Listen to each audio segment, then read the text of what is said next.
আজকে সন্ধ্যায় ফাতেমা কি খাবে?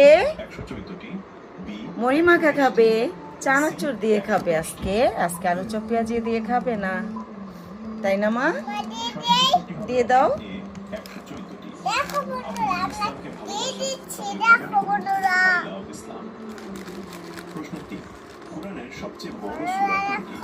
এ সূরা বাকারা, নামটা দিয়ে দিব, সি সূরা আন-নিসা। সঠিক উত্তরটি হবে অপশন এ সূরা আল বাকারা। আজকে ফাতেমা মুড়ি মাখাবে, আমরা খাবো। কোন সূরাকে? এ সূরা ইয়াসিন, বি সূরা রহমান, সি সূরা মুলক। ফাতেমা এগুলা পুদিনা পাতা, ধনে পাতা, কাঁচামরিচ, টমেটো দিয়ে মাখিয়েছে। এখন মুড়ি দিয়ে দিবে।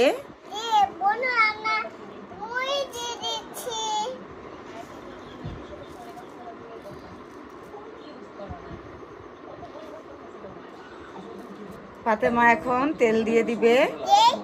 দাও।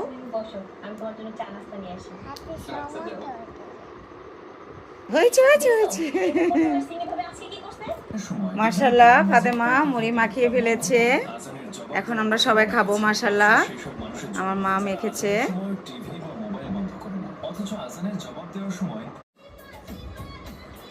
মাশাআল্লাহ, দেখেন কত লোভনীয় মুড়ি ফাতেমা মাখিয়েছে। আমরা এখন খাবো সবাই।